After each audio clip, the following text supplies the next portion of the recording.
स्वागत है आपका अपने YouTube चैनल यहाँ रेडिवियर में। तो आज की वीडियो में 10 क्लास का इतिहास का दूसरा चैप्टर भारत में राष्ट्रवाद का शॉर्ट क्वेश्चन देखेंगे, जो कि इम्पोर्टेंट क्वेश्चन है, टर्म 1 में आ सकता है। ठीक है, MCQ करा दिए पूरे चैप्टर का नोट्स और इसको समझा दिए। पूरा चैप्टर ना देखो तो पिछला वीडियो देख लीजिएगा, पूरा चैप्टर एक ही वीडियो में समझाए हैं। ठीक है, बेहतरीन नोट्स के साथ। आज इसका देख लेते हैं क्वेश्चन आंसर, उसके बाद ये चैप्टर हो जाएगा ख़त्म। तो इतिहास में 2 ही चैप्टर पढ़ना है, उसके बाद भूगोल में ज़्यादा पढ़ना। भूगोल देखेंगे, नागरिक शास्त्र और अर्थशास्त्र सभी का वीडियो आपको मिलेगा। ये इतिहास आज कंप्लीट हो जाएगा। ठीक है, भूगोल भी 2 चैप्टर हुआ है, बाकी उसमें भी कर देंगे। पहला क्वेश्चन है, स्वराज से आपका क्या तात्पर्य है? तो स्वराज का तात्पर्य ऐसे शासन व्यवस्था से जैसा कि स्वशासी ब्रिटिश उपनिवेशों में स्थापित है। साधारण भाषा में इसका अर्थ है स्वराज, मतलब अपना राज्य, अर्थ है अपना राज्य। चौरी चौरा कांड क्या है? तो यह एक स्थान है, चौरी चौरा, जहां 1922 ईस्वी में सरकार के विरुद्ध सभा हो रही थी। छेड़खानी की कोई बात न होने पर भी पुलिस ने गोलियां चला दी। गुस्से में लोगों ने पुलिस स्टेशन में आग लगा दी, जिससे 22 पुलिसकर्मियों की मृत्यु हो गई। गांधी जी ने आंदोलन को वापस ली थी। ये चौरी चौरा कांड हुआ था 1922 ईस्वी में ना। सरकार के विरुद्ध कुछ लोग सभा कर रहे थे, वहाँ पे आया और वो लोग कुछ वैसा गलती भी नहीं किया था, पुलिस ने आकर के गोलियां चला दी। तो लोगों को गुस्सा लगा और पुलिस स्टेशन को ही आग के हवाले कर दिया।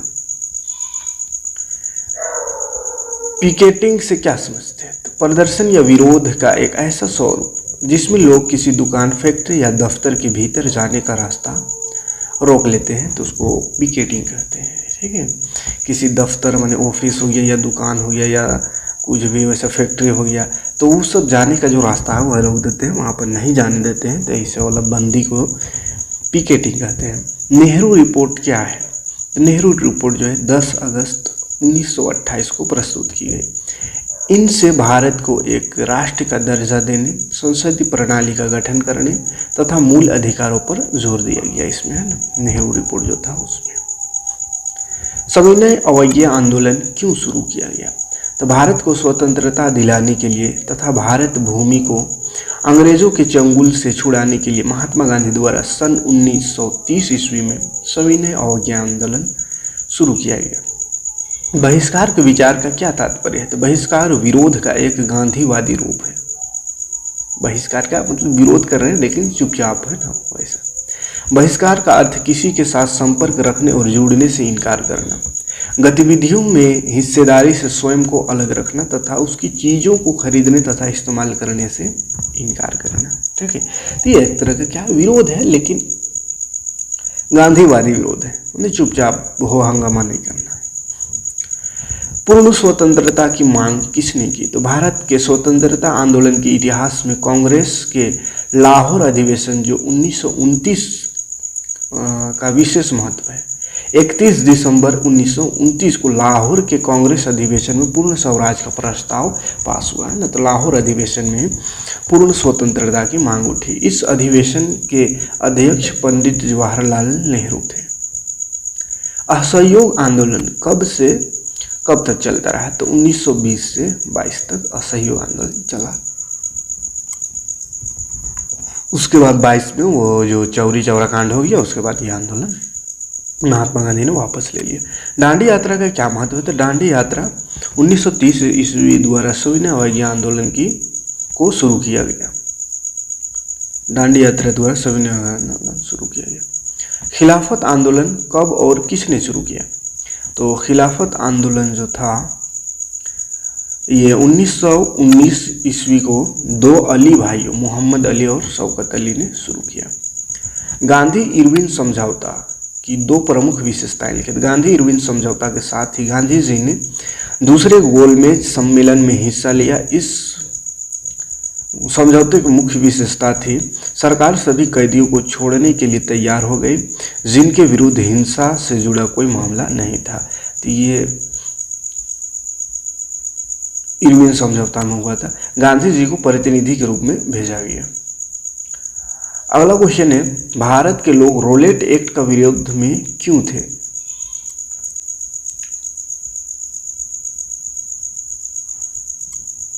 भारत में ब्रिटिश शासक के हो रहे प्रतिरोधों के खिलाफ ब्रिटेन के इंपीरियल लॉजिस्टिक काउंसिल ने 1919 ईस्वी में एक कानून पारित किया जिसे रोलेट एक्ट के नाम से जाना जाता है। तो ये रोलेट एक्ट क्या है, क्यों विरोध करते हैं उसको।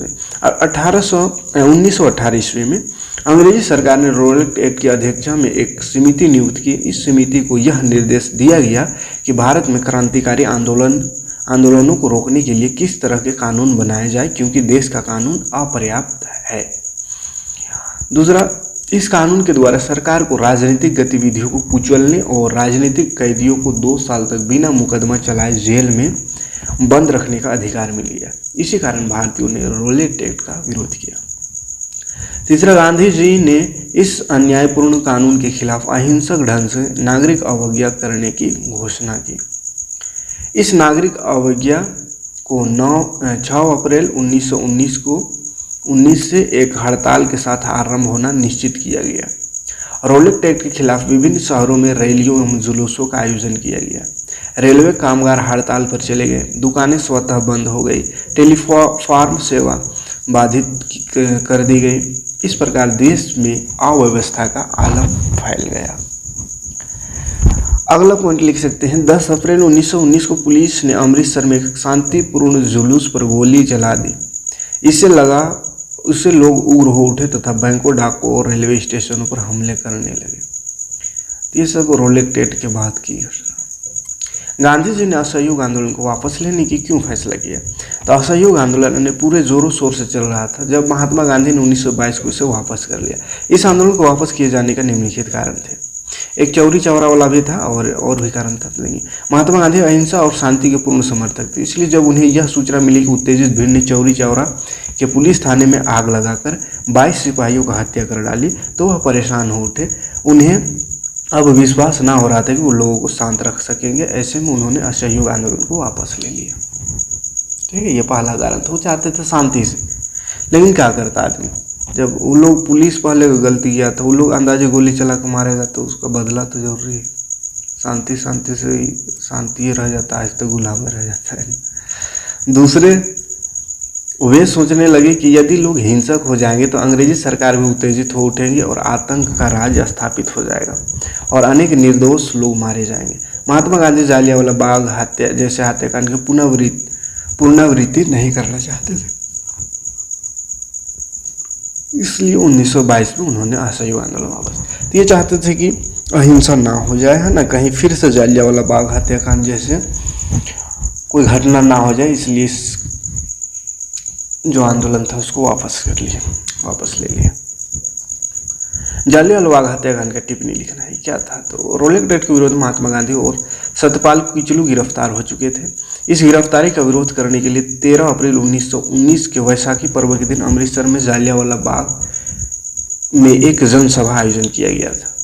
एक सभा कर रहे थे, मीटिंग कर रहे थे। अमृतसर के सैनिक प्रशासन जनरल डायर ने इस सभा को अवैध घोषित कर दिया था, परंतु सभा हुई थी तब उसने वहां पर गोली चलवाई थी। इसमें सैकड़ों व्यक्ति मौत का शिकार हो गए थे।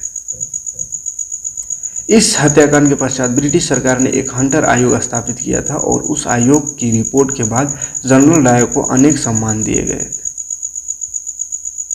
इससे महात्मा गांधी असहयोगी हो गए थे और उन्होंने असहयोग आंदोलन चलाने का निश्चय किया था। तो एक तो पूरा वहाँ पे भीड़, जो जालियांवाला बाग जो था वहाँ पे गोली चलवा के सैकड़ों लोगों को मार भी दिया, जो मारा था उसको फिर सम्मानित भी किया गया कि बहुत अच्छा किया गया। जालियांवाला बाग हत्याकांड भारत के इतिहास के सबसे दर्दनाक घटना थे। इससे भारत भर में रोष की लहर फूट पड़ी, इसीलिए लोग बहुत ज़्यादा इससे गुस्सा हुए हैं। सत्याग्रह के विचार का क्या मतलब है? सत्याग्रह के विचार में सत्य की शक्ति का आग्रह और सत्य की खोज पर गांधी जी ने जोर दिया था। सत्याग्रह के विचार के अर्थ की व्याख्या निम्नलिखित रूप से की जा सकती है। पहला, यदि आपका उद्देश्य सच्चा और न्यायपूर्ण है तो आपको अंत में सफलता अवश्य मिलेगी, ऐसा महात्मा गांधी का विचार था। दूसरा, प्रतिशोध की भावना या आक्रामकता का सहारा लिए बिना सत्याग्रही केवल अहिंसा के सहारे भी अपने संघर्ष में सफल हो सकते हैं। तीसरा मानना था उनके इसके लिए दमनकारी शत्रु की चेतना को झिंझोड़ना चाहिए। उत्पीड़क शत्रु को ही नहीं बल्कि सभी लोगों को हिंसा के जरिए सत्य को स्वीकार करने पर विवश करने के बजाय सच्चाई को देखने और सहज भाव को स्वीकार करने के लिए प्रेरित किया जाना चाहिए। अगला है, इस संघर्ष में अंततः सत्य की ही जीत होती है। गांधी जी को विश्वास था कि अहिंसा का यह धर्म सभी भारतीयों को एकता के सूत्र में बांध सकता है। 1922 के असहयोग आंदोलन के बारे में आप क्या जानते हैं? तो 1922 का असहयोग आंदोलन 1920 का असहयोग आंदोलन जो था 1922 में समाप्त हो गया था। इसके प्रभाव निम्नलिखित थे। क्या प्रभाव था? तो इस आंदोलन ने जनता में नया उत्साह उत्पन्न हो गया था। जनता में हिंदू मुस्लिम मिलकर अंग्रेजों के विरुद्ध लड़ने लगे। लोगों ने सरकारी नौकरियां छोड़ दी, विदेशी वस्तुओं का बहिष्कार करने लगे। साइमन कमीशन पर टिप्पणी लिखने का। तो साइमन कमीशन क्या था? तो ब्रिटेन की टोरी सरकार ने भारत में राष्ट्रवादी आंदोलन के जवाब में 1927 ईस्वी को में एक वैधानिक आयोग का गठन किया, जिसे साइमन कमीशन के नाम से जाना जाता है। इस कमीशन के अध्यक्ष सर जॉन साइमन थे। Sir John Simon. इस आयोग के सभी सदस्य अंग्रेज थे। उनका कार्य यही था कि भारत में संवैधानिक व्यवस्था की कार्यशैली का अध्ययन करना एवं तदनुरूप सुझाव देना था। भारत में इसका विरोध इसलिए हुआ कि इस आयोग में एक भी भारतीय सदस्य नहीं थे, सारे सदस्य अंग्रेज थे। अतः 1928 में जब साइमन कमीशन भारत पहुंचा तो उसका स्वागत साइमन कमीशन वापस जाओ के नारों से किया गया। कांग्रेस और मुस्लिम लीग सभी पार्टियों ने प्रदर्शनों में हिस्सा लिया। पंजाब में लाला लाजपत राय ने इस आयोग के विरुद्ध प्रदर्शन का नेतृत्व किया और पुलिस ने उन पर इतनी लाठियां बरसाई कि इस प्रकार से उनकी मृत्यु हो गई। तो लाला लाजपत राय की मृत्यु हो गई थी लाठी मार से। भारत माता की छवि और जर्मनिया की छवि की तुलना करना है। तो 1948 में जर्मन चित्रकार फिलिप वेट ने अपने राष्ट्र को जर्मनिया के रूप में प्रस्तुत किया था, जो कि इससे पिछले चैप्टर में देखे थे, पहले चैप्टर में। वे बलूत वृक्ष के पत्तों का मुकुट पहने दिखाई गई क्योंकि जर्मन बलूत वीरता का प्रतीक है। भारत में भी अवनींद्रनाथ टैगोर जैसे अनेक कलाकारों ने भारत राष्ट्र को भारत माता के प्रतीक के रूप में दिखाया है। एक चित्र में उन्होंने भारत माता को शिक्षा, भोजन और कपड़े देती हुई दिखाया है। एक अन्य चित्र में भारत माता को अन्य ढंग से दिखाया गया है। अवनींद्रनाथ टैगोर के चित्र से बिल्कुल भिन्न है। इस चित्र में भारत माता को शेर और हाथी के बीच खड़ी दिखाई गया है और उसके हाथ में त्रिशूल है। भारत माता की ऐसी छवि शायद सभी जातियों को रास ना आए। अगला है, स्वराज दल का गठन क्यों किया गया था? इसका कार्य क्या था? स्वराज दल का गठन 1923 ईस्वी में कांग्रेस के स्पेशल अधिवेशन, दिल्ली अधिवेशन में अबुल कलाम आज़ाद की अध्यक्षता में हुआ था। कांग्रेस ने स्वराज्यवादियों की अनुमति दे दी कि वे चुनाव में भाग ले सकते हैं। उन्हें केंद्रीय और प्रांतीय धारा सभाओं में बहुत अधिक सीटें पाई। इससे अंग्रेजों को परेशानी हुई कि वे अपने नीतियों और प्रस्तावों को आसानी से पास ना करवा पाए। स्वराजवादियों ने अंग्रेज विरोधी भावना बनाए रखने की महत्वपूर्ण भूमिका निभाई। दांडी यात्रा से क्या समझते हैं? अंग्रेजों के नमक कानून के खिलाफ गांधी जी ने दांडी यात्रा प्रारंभ की, जिसका उद्देश्य नमक कानून का उल्लंघन करना था। स्वतंत्रता के लिए देश को एकजुट करने के लिए गांधी जी ने नमक को एक शक्तिशाली प्रतीक के रूप में देखा। नमक सर्वसाधारण के भोजन का एक अनिवार्य हिस्सा था। नमक ऐसा चीज़ है कि हर भोजन में, हर प्रकार के भोजन में नमक जरूरी है, ठीक है। नमक एक अनिवार्य हिस्सा है तथा चिकित्सीय दृष्टिकोण से भी भोजन में इसकी उपस्थिति अत्यंत आवश्यक है ना। चिकित्सकीय दृष्टि से भी देखा जाए तो भी जरूरी है नमक। अतः नमक कर को महात्मा गांधी ने ब्रिटिश शासक का सबसे दमनकारी पहलू बताया।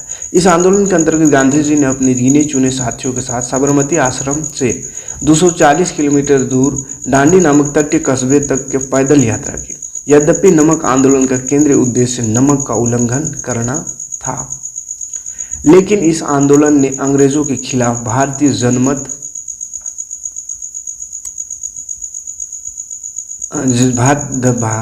जनमानस में एक राष्ट्र विरोध की भावना को जन्म दिया। दांडी मार्च अभूतपूर्व घटना हुई जिसमें ब्रिटिश साम्राज्य को हिला कर रख दिया। दांडी यात्रा द्वारा ही गांधी ने सविनय अवज्ञा आंदोलन की शुरुआत की।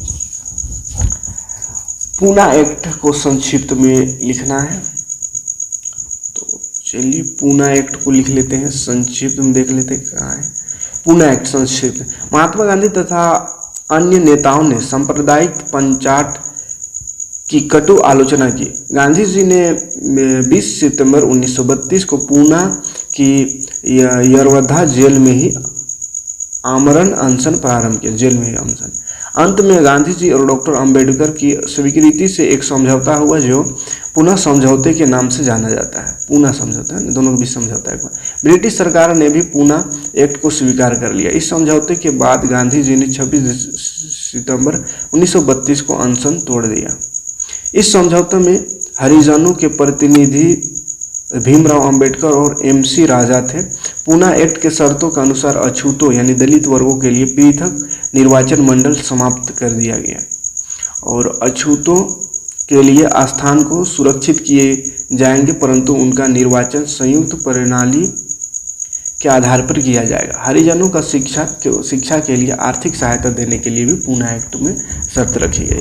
प्रांतीय विधान मंडलों में उनके लिए सुरक्षित स्थानों की संख्या 71 से बढ़ाकर 148 कर दी गई और केंद्रीय विधानमंडल में उनके लिए 18% स्थानें सुरक्षित कर दी, मतलब उनको आरक्षण अच्छा खासा मिले।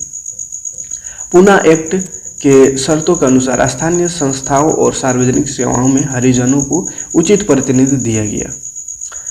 अगला क्वेश्चन है, सविनय अवज्ञा आंदोलन में विभिन्न वर्गों और समूहों ने क्यों हिस्सा लिया? तो विभिन्न वर्गों और समूहों ने सविनय अवज्ञा आंदोलन में हिस्सा लिया क्योंकि स्वराज के मायने सभी के लिए अलग अलग थे। ज़्यादातर व्यावसायिक स्वराज को एक ऐसे युग के रूप में देखते थे जहां कारोबार पर औपनिवेशिक पाबंदी नहीं होगी और व्यापार व उद्योग निर्बाध ढंग से फल फूल सकेंगे। धनी किसानों के लिए स्वराज का अर्थ था भारी लगान के खिलाफ लड़ाई। महिलाओं के लिए स्वराज का अर्थ भारतीय समाज में पुरुषों के साथ बराबरी और स्तरीय जीवन की प्राप्ति। गरीब किसानों के लिए स्वराज का अर्थ था उनके पास स्वयं की जमीन होगी, उन्हें जमीन का किराया नहीं देना होगा और बेगार नहीं करनी होगी, है ना। तो ये अगला प्रश्न की ओर बढ़ते, गांधी इरविन समझौता कब हुआ था और इसकी एक शर्त का उल्लेख कर रहा है। मार्च 1931 को तत्कालीन वायसराय लॉर्ड इरविन और महात्मा गांधी ने एक समझौता हुआ जो गांधी इरविन समझौता के नाम से प्रसिद्ध है। इस समझौता के अनुसार सरकार ने सविनय अवज्ञा आंदोलन से संबंधित सभी बंदी रिहा कर दिए गए। महात्मा गांधी ने सविनय अवज्ञा आंदोलन को स्थगित कर दिया और दूसरे गोलमेज कॉन्फ्रेंस में भाग लेना भी स्वीकार कर लिया। तो ये दो मेन बात हुआ था बस इस समझौता में। खिलाफत आंदोलन पर संक्षिप्त में टिप्पणी लिखना है। प्रथम विश्व युद्ध में ओटोमन तुर्की की हार हो चुकी थी। इस आशय की अफवाह फैली हुई थी कि इस्लामिक विश्व के आध्यात्मिक नेता खलीफा ओटोमन साम्राज्य पर एक बहुत सख्त शांति संधि थोपी जाएगी। खलीफा के आत्मसम्मान की रक्षा के लिए मार्च 1919 में मुंबई में एक खिलाफत समिति का गठन किया गया। मोहम्मद अली और शौकत अली बंधुओं के साथ साथ कई युवा मुस्लिम नेताओं ने इस मुद्दे पर संयुक्त जानकार्रवाई की संभावना तलाशने के लिए महात्मा गांधी के साथ वार्तालाप की। सितंबर 1920 में महात्मा गांधी सहित दूसरे नेताओं ने यह बात मान ली कि खिलाफत आंदोलन के समर्थन और स्वराज के लिए एक असहयोग आंदोलन शुरू किया जाना चाहिए। तो ये था कुछ इंपॉर्टेंट क्वेश्चन इस चैप्टर का। उम्मीद है समझ में आया होगा, वीडियो काम को लगा होगा तो लाइक और कमेंट करिए और वीडियो को ज़्यादा से ज़्यादा लोगों तक शेयर कीजिए।